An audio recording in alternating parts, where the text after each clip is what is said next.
Hello guys, in this video we are going to build a machine learning system in Python that can detect whether a credit card transaction is legit or fraud.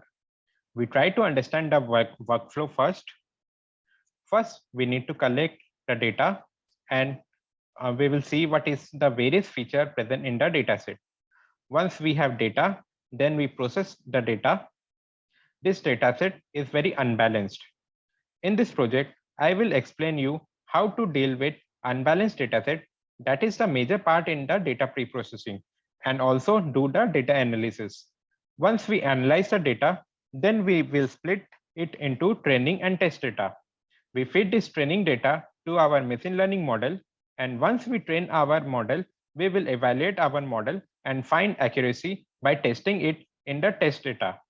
We will use logistic regression model. This is a binary classification problem. So in this case, we have to predict whether the particular transaction is legit or fraud. So let's get started with the coding part.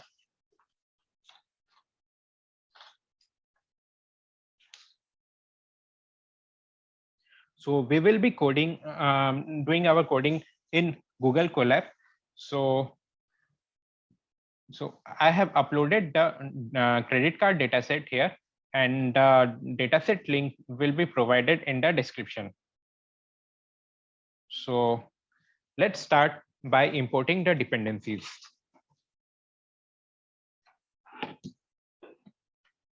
So import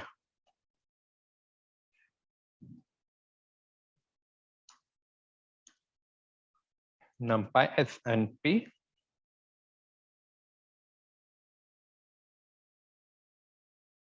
import pandas spd, then from sklearn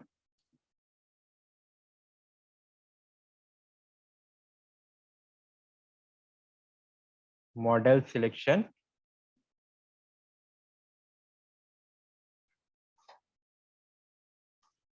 import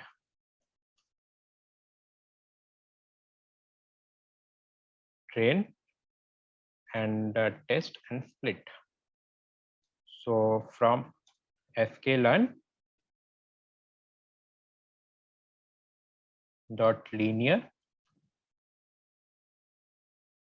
underscore model import the logistic regression.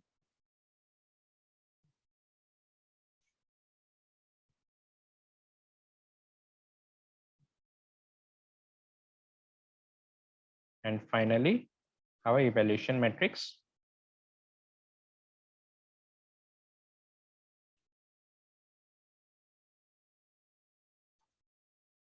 Import accuracy score. So we will run this. So NumPy as NP is useful for making arrays, and pandas as PD is useful for making data frame and structured table. And we will use logistic regression, and the evaluation matrix will be accuracy score. So let's proceed by loading the dataset to a pandas data frame. Credit card data equal to pd dot read and csv. So you have to click on this folder link, and here this you have to click on these three dots and copy the path from here and paste it here. So our data set is loaded into a pandas data frame.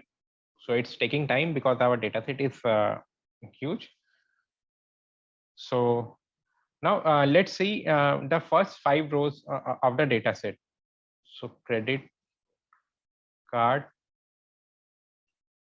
data dot head. See the first 5 rows, we have to use the head function. So these are the first 5 rows, first 5 rows. And let's see the last 5 rows, and this will be done using by using the function tail function.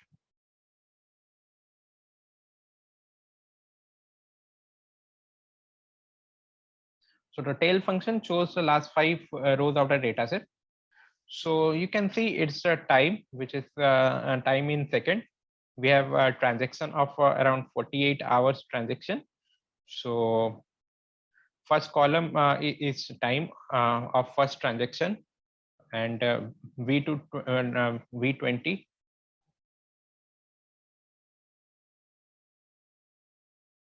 So the credit card details are very sensitive details, so we can't expose those details. This data set has converted all features to principal component analysis method, that is PCA. It will convert features into numerical values, and we are going to use this numerical value for our prediction. In the last column, you can see the amount given is in USD. So we also have a class column. Class is nothing, but it tells a particular transaction is legit or not. There will be two labels, 0 and 1.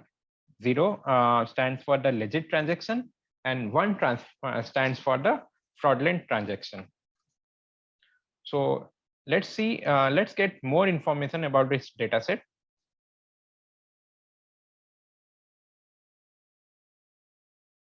Credit card.info.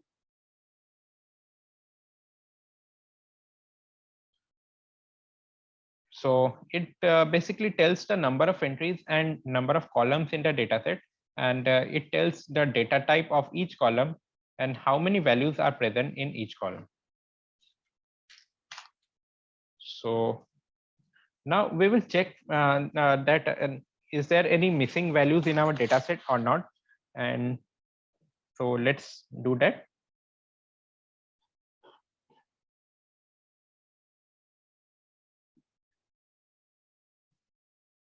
Credit card dot is null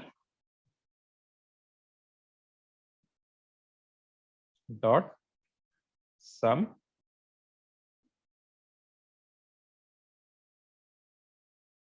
So you can see that there are no missing values in our data set, so which is a good sign. So we don't have to do any imputation or any data. We don't have to drop any rows. So let's check the distribution of legit transaction and the fraudulent transaction. So we'll do that credit card data, and that will be present in our class column. So class dot value counts.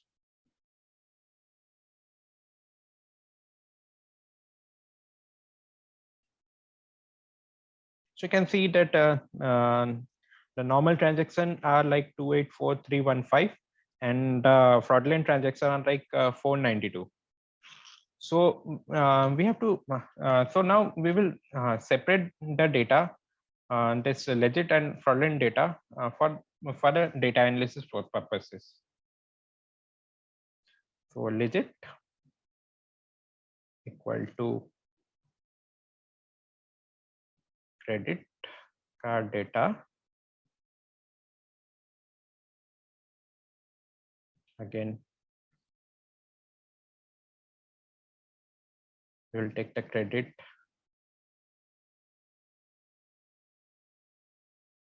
card data dot class. If it is equal to 0, and fraud equal to credit card data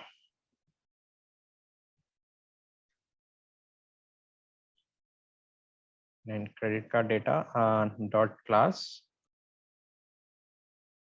is equal to 1, So we have separated the legit and the fraud transaction. So we'll print it now. Print legit and print fraud. I will print it.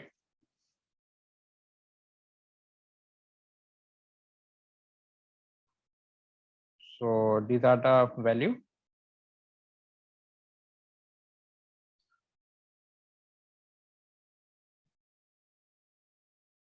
So now we will print the shape of both legit and fraud. So print legit dot shape and print fraud dot shape. So you can see that in legit there are around 284315 and there are 31 like columns, and and fraud there are 492. Previously also we have seen that, like here we have seen the class column as a 284315 is like a normal transaction and 492 is a fraudulent transaction. So we just have separated it. So let's do statistical measures on the data. So we will do that on both legit and fraud column, like legit and fraud variable. So legit dot amount dot describe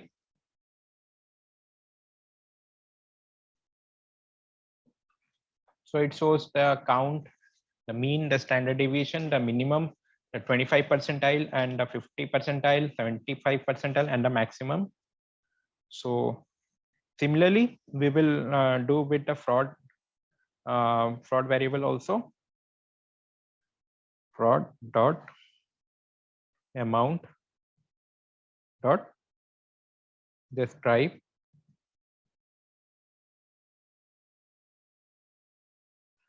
so these are the two like statistical measures we have done on legit as well as on fraud variable. So now we will compare the values for both the transaction. So we'll take the credit card data and then group by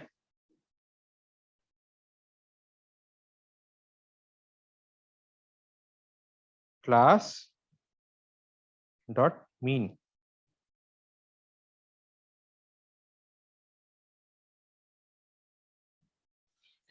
So like we have to find that among so many columns we have to identify which one will be our fraudulent transaction, which one will be our legit transaction. So for that we have taken the mean of each means row wise mean of each column, so which will help us to differentiate between the legit and the fraud transaction. So you can see there is a wide difference between normal and fraudulent transaction. This will help us to predict whether the transaction is normal or not. So before that, um,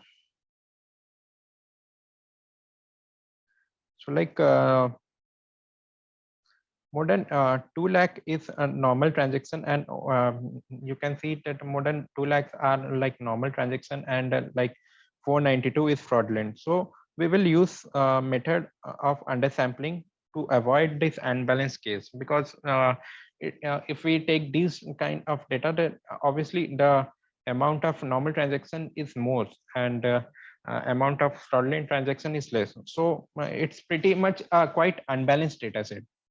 So for that we will use undersampling technique. So we will build a sample dataset from original dataset containing similar distribution of normal transaction and fraudulent transaction. So number of fraudulent transaction is 492, and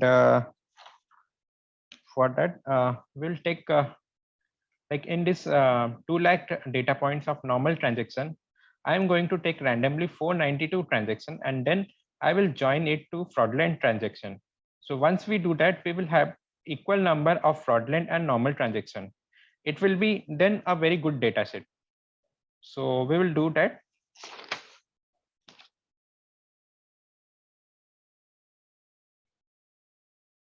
So legit sample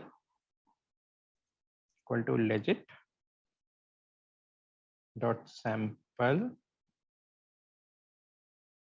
will take here n equal to 492. So it will randomly take 492 sample legit transaction sample. So now we will concatenate the two data frame.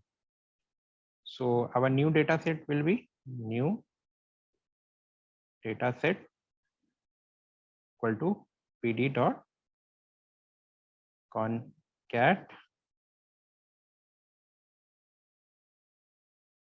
our legit underscore sample comma the fraud data set. Here we will do x is equal to 0. So we will run this. So x is equal to 0, values will be added below the legit sample, and data set and the data set will be added one by one. So if x is equal to 1, then values would have been added column wise. So x is equal to 0, the values will be added below the legit sample. So here basically we had done that. We had out of the 2 lakh, more than 2 lakh legit or normal transaction, we have just taken the 492 random samples of normal transaction, and we have concatenated it with the fraudulent transaction, which was around 492 also. So now we have equal amount of legit as well as the fraudulent transaction. So the data set will be a nice data set to work on. So let's see our new data set, how it looked like.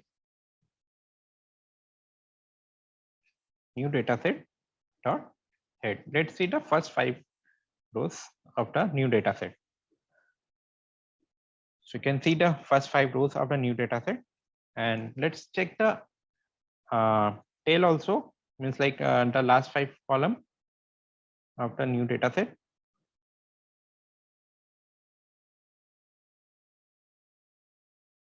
So these are the last 5 column. So before proceeding, we also should check the class value. Like we have divided the data set into equal parts, like 492 for normal transaction and 492 for the fraudulent transaction. Let's check it has been done successfully or not. So new data set, we have the class column and the value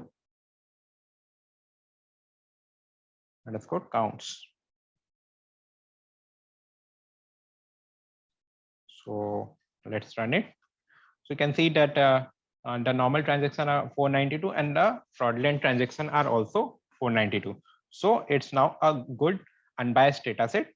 So we can once again there should be something that differentiate a fraudulent transaction as well as a normal transaction.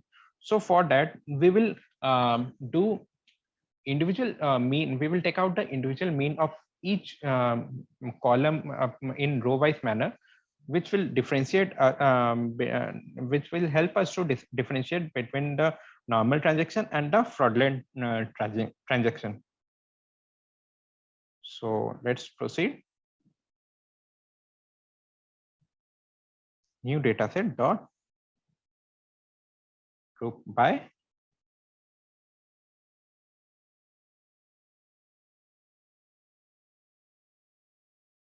class dot mean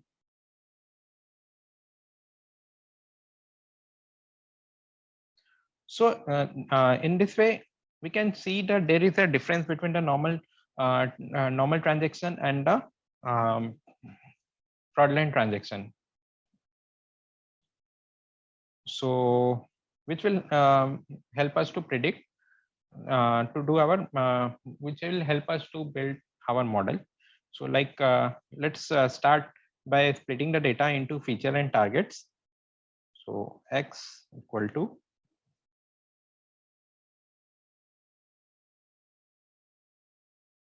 new data set dot will drop the class column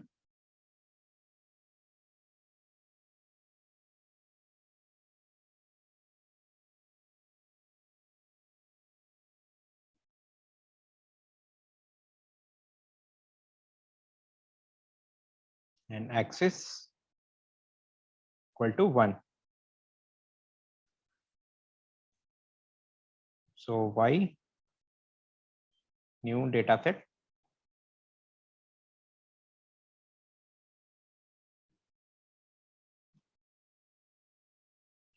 select a class that is our target column.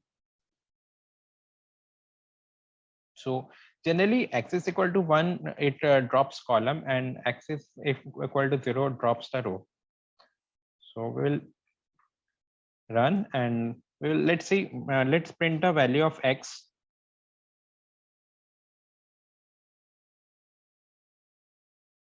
What is the x value? And let's see, check the value of y.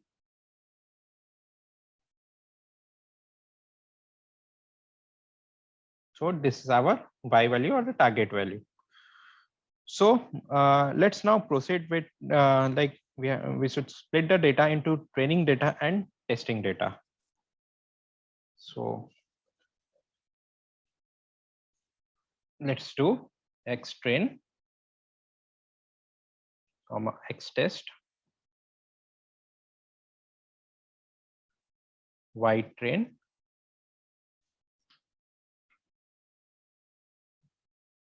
y test.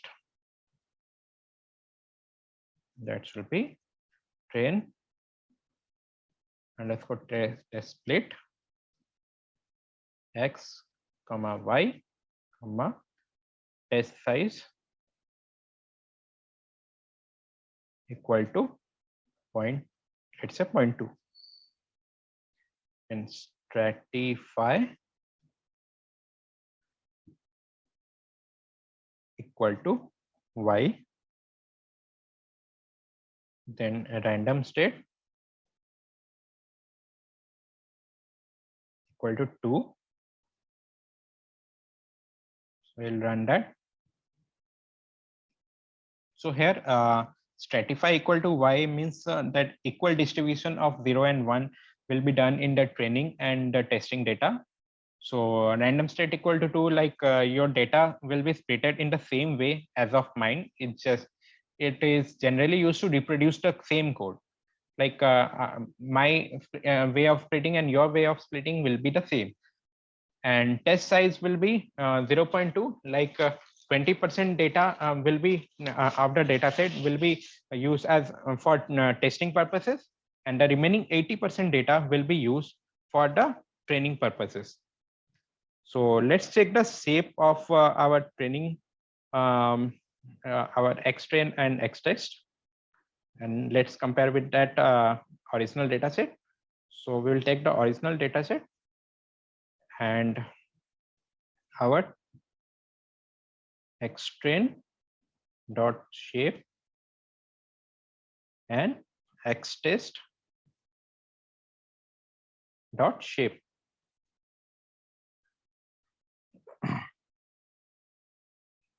So here you can see that our training and testing data, like there are total 984 data sets, and 787 will be chosen for the training purposes and 197 will be chosen for the testing purposes. So now it's time for our model training. So let's start with the model training. Here we are using the logistic regression, as it's a binary classification problem. So we are using logistic regression. So model equal to logistic regression.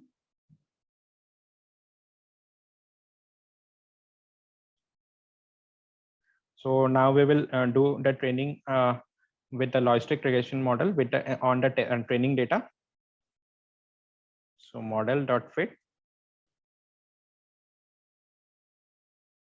our X-train value and the Y-train value.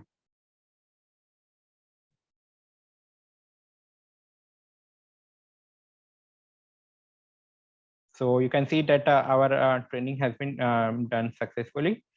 So our next step will be to our model evaluation step. So here we will use the accuracy score. So let's check the accuracy score on training data. So X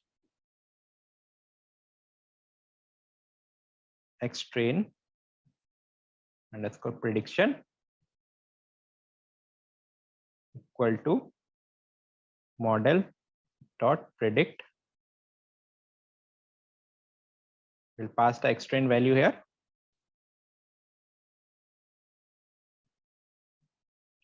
Then training data.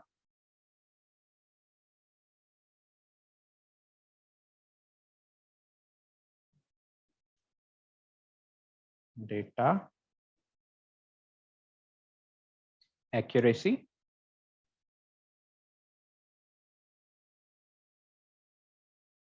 So we'll use accuracy score.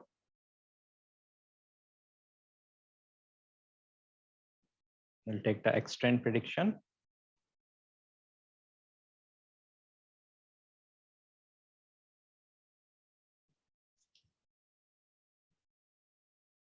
And Y train.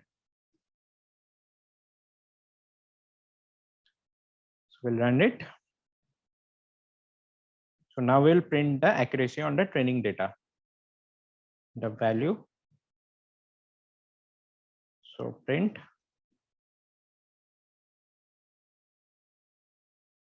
accuracy on training data.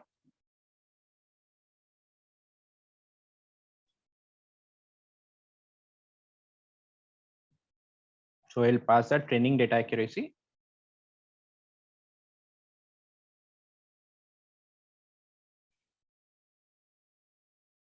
And we will run it. So you can see that our accuracy is coming out to be 94%, which is quite good. So let's check the same thing with our testing data. So let's check the accuracy score for our test data also. We'll copy this and we'll change this to test data as test. As test. There we will use the test data.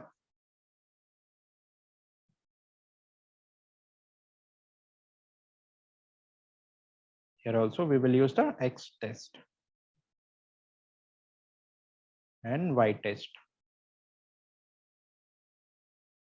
So we'll run it. So now we will print the accuracy score of test data.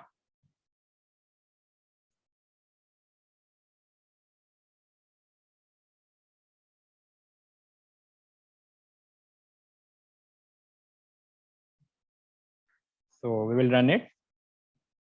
So you can see that our test data accuracy is almost 93%. So which is quite good. So that's it. This is how we will perform a logistic regression model, and with the help of logistic regression, we can do our model prediction for credit card fraud detection. So that's it from my side. Hope you enjoyed this video. Thank you.